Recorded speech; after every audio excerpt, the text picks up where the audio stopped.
नमस्कार दोस्तों, stock market studies में फिर से एक बार आपको बहुत-बहुत स्वागत है। तो आज मैं फिर से आपके सामने कुछ इम्पोर्टेंस कंपनी के अपडेट्स और उसी के साथ-साथ मैं टेक्निकली चार्ट पैटर्न्स के बारे में भी डिस्कशन करूँगा। इस वीडियो बहुत इंटरेस्टिंग होने वाला है, तो इस वीडियो को लास्ट तक ज़रूर देखिए और अभी तक आपने चैनल को सब्सक्राइब नहीं किया तो ज़रूर कर लीजिएगा, कंटिन्यूअसली इन्फॉर्मेशन और अपडेट्स पाने के लिए। तो चलो देख लेते हैं आज की इस वीडियो के अंदर कौन-सा कंपनी है। सबसे पहले मैं जिस कंपनी के बारे में डिस्कशन करूँ, उसका नाम है येस बैंक। देखिए, आप सभी जानते हैं येस बैंक के बारे में। एक टाइम येस बैंक का नाम एक ऐसे जगह पे आ गया था, जहाँ पे हर कोई व्यक्ति इस बैंक को नो बैंक से नाम से जान जाते थे। मतलब येस बैंक को येस बैंक से नहीं, नो बैंक नाम से ही जाना जाता था। तो आज फिर से गवर्नमेंट उसको सपोर्ट दिया, गवर्नमेंट उसको एसबीआई के माध्यम से सपोर्ट दिया, तो इस बैंक फिर से खड़ा हो पाए। क्योंकि एसबीआई के माध्यम से सपोर्ट दिया का मतलब क्या है, आप ध्यान से देखना। इसका जो एफ डीएस है, डीएस कौन है आप ध्यान से देखना। डीएस के अंदर कौन है, स्टेट बैंक ऑफ इंडिया। और वो तब से लेकर इसके ऊपर होल्डिंग कर रहा है जब से लेकर येस बैंक का हालत खराब हुआ है। येस बैंक का हालत खराब मतलब 400 में चलने वाला कंपनीज आर मतलब देखा जाए तो 4 रुपये तक आ गया था और वहां से लेकर धीरे धीरे करके आज 16, 17, 18 रुपीज के 20 रुपीज के आसपास देखने को मिला है। तो इस तरीके से परफॉर्मेंस क्या कंपनी सही में ठीक ठाक कर रहा है, क्या कंपनी में अभी भी गड़बड़ी है, वो जानना बहुत जरूरी है। उसको जानने के लिए आपको कुछ इंपॉर्टेंस पॉइंट को नजर करना चाहिए, कुछ इंपॉर्टेंस पॉइंट को ऑब्जर्व करना होगा। वो इंपॉर्टेंस पॉइंट क्या है, ध्यान से इस चीज को देखना। कंपनी के जो मतलब आरओसी आरओई है वो अभी तक भी बेकार है। कंपनी का जो पी रेशियो है वो भी थोड़ा सा हाई है। कंपनी का बुक वैल्यू के आसपास ही कंपनी ट्रेड कर रहा है। इसका मतलब बुक वैल्यू के आसपास जब कोई कंपनी ट्रेड करे तो उसका अंडर वैल्यूड कंपनी बोल सकते हैं, उसका हायर लेवल में जाने का चांसेस भी रहता है। अभी वो हायर लेवल में जाएगा कि नहीं जाएगा वो तो आपको अभी बाद में पता चलेगा। कंपनी का डेप्थ कितना है, 7.42। तो कर्जा तो ज़्यादा ले लिया और इनकम भी देखिए 730 करोड़ के आसपास है। देखिए 50,000 करोड़ का कंपनी सिर्फ 700 करोड़ का प्रॉफिट कर रहा है। यहाँ पे थोड़ा सा मुझे वीकनेस तो लगा, फिर भी कहने का मतलब ये है कि कंपनी में बाकी पैरामीटर्स भी तो देखना चाहिए। चलो वो मैं आपको दिखा देता हूँ। देखिए कंपनी में ग्रोथ कहाँ से स्टार्ट हुआ और कंपनी फिर से पॉजिटिवली कहाँ से आया। लास्ट कुछ फ्यू क्वार्टर्स का रिजल्ट देखेंगे तो पिछले सालों में जो कंपनी का रिजल्ट हुआ था करीबन 5,000 करोड़ के आसपास। और इस बार वो मतलब कर्जा बढ़ के मतलब सॉरी कंपनी के इनकम बढ़ के सेल्स बढ़ के हो चुके 6,400 करोड़ के आसपास। और कंपनी के इंटरेस्ट भी देखिए, कंपनी का इंटरेस्ट भी यहाँ पे देखिए पेमेंट किया और एक्सपेंस को भी कंपनी पेमेंट किए। सब कुछ पेमेंट करने के बाद कंपनी के हाथ में प्रॉफिट आया। प्रॉफिट कितना हुआ, पिछले बार भी 314 करोड़ था, इस बार 350 करोड़ के आसपास देखने को मिला।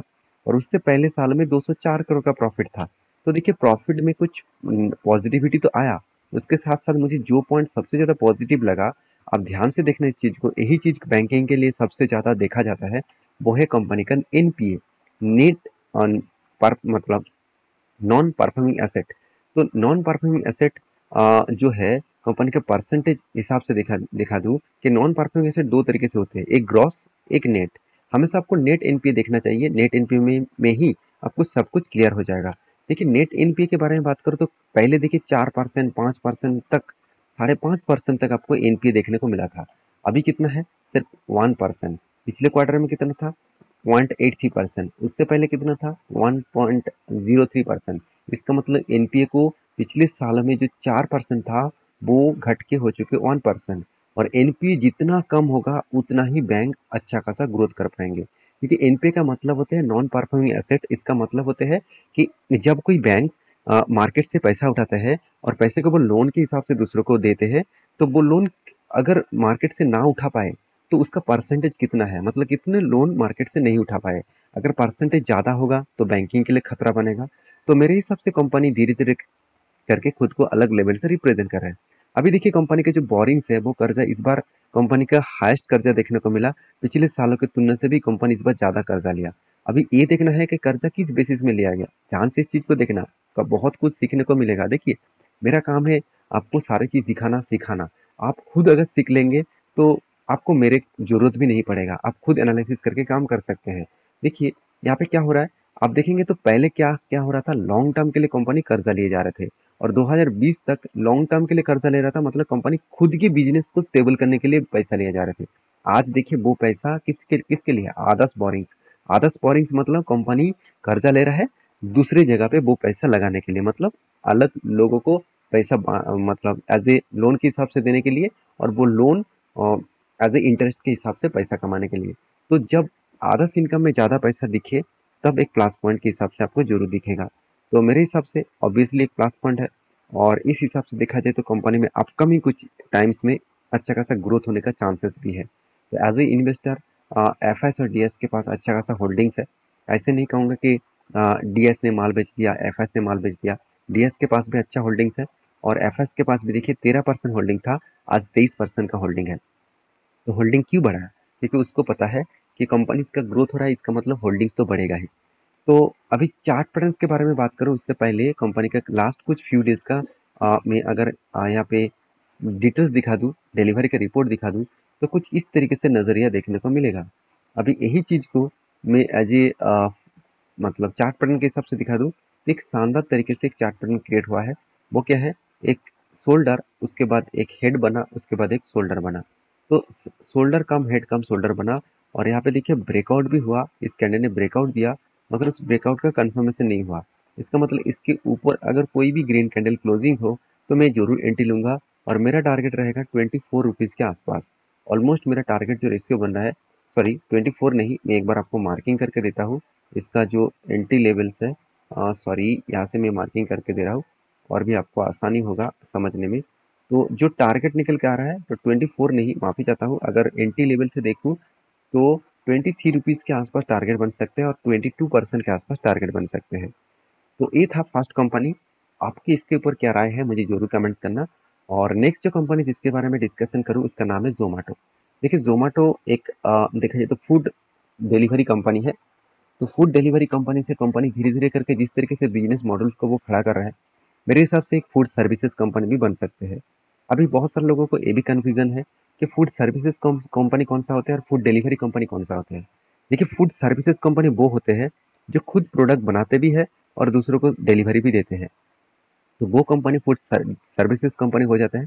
जैसे आप देखेंगे तो जुबलियन फूड, जुबलियन के फूड का जो प्रोडक्ट है, जुबलियन फूड जो कंपनी है वो कुछ इस तरीके से फूड सर्विस के हिसाब से काम करते हैं। और जोमेटो क्या करते हैं, दूसरे के प्रोडक्ट को वो डिलीवरी करते हैं कस्टमर को। तो जोमेटो धीरे धीरे करके खुद को अलग लेवल से रिप्रेजेंट कर रहा है, क्योंकि जो डिलीवरी जो बॉय था इसका, जिसको वो हर डिलीवरी में 35 रुपीज़ दे रहा था, वो घट के अभी हो चुके हैं 20 रुपीज़। तो सोचिए, जब उसका डिलीवरी का प्राइस कम हुआ है, और उसी हिसाब से देखा जाए तो कंपनी में एक स्ट्रेंथ भी मिल रहा है अच्छा खासा।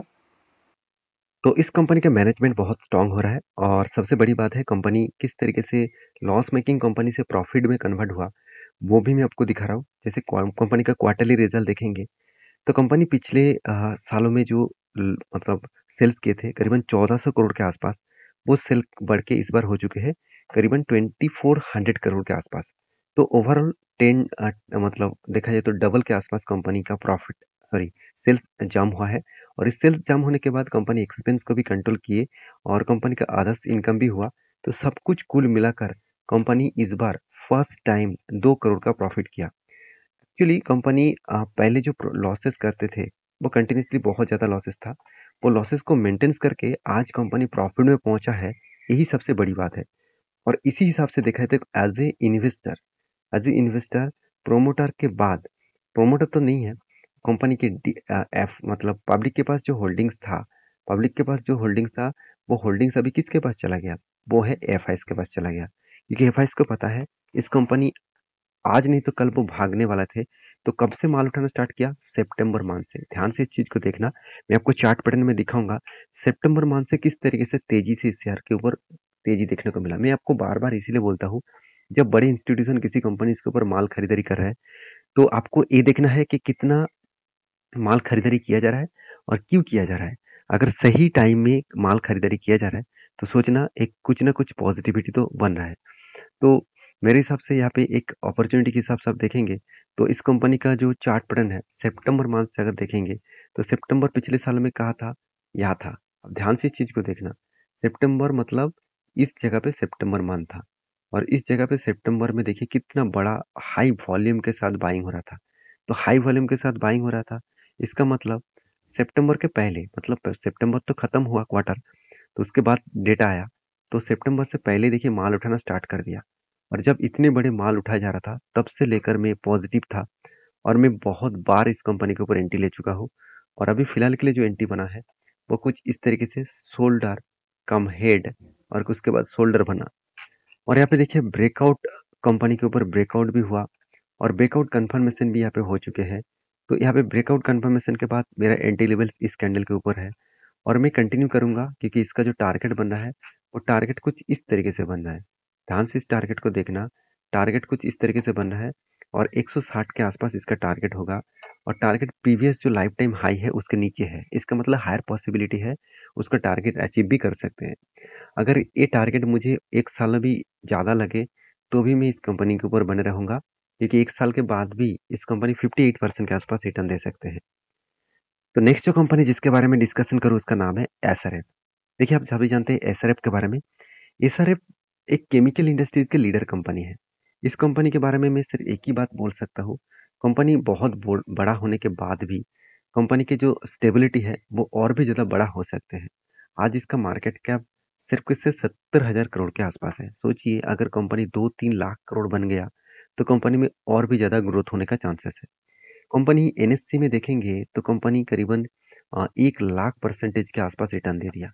और वही अगर बीएससी में इस कंपनी को देखेंगे तो करीबन करीबन 7 लाख से भी ज़्यादा कंपनी परसेंटेज का रिटर्न दे दिया। तो आप कहेंगे सर 7 लाख%।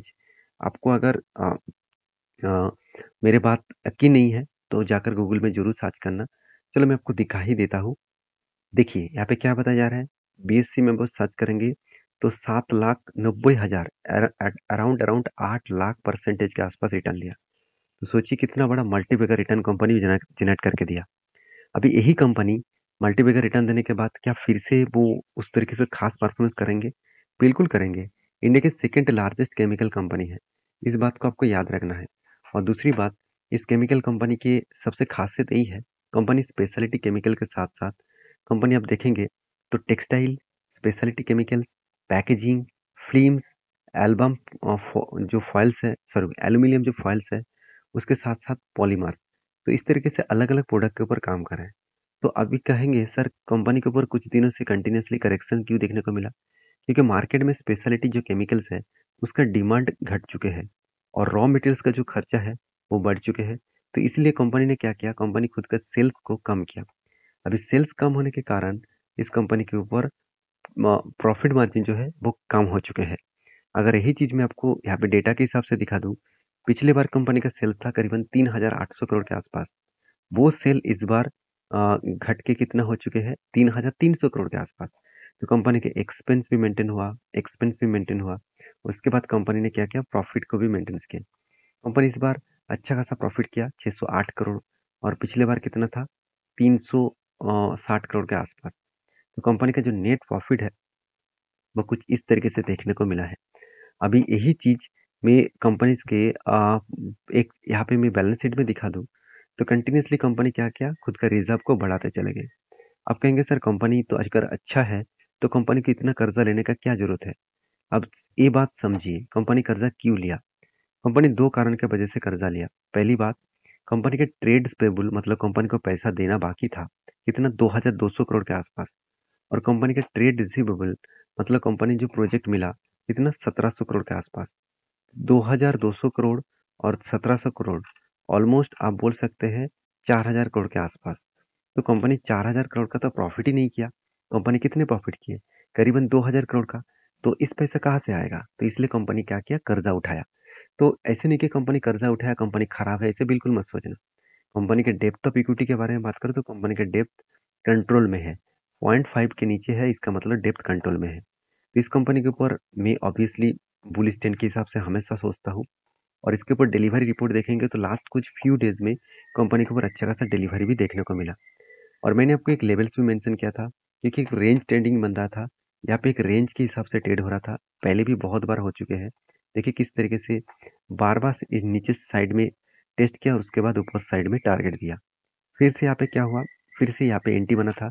जब करेक्शन हुआ तब भी मैं आपको बताया कि आपको एक अच्छा खासा बाइंग एंटी मिल सकता है।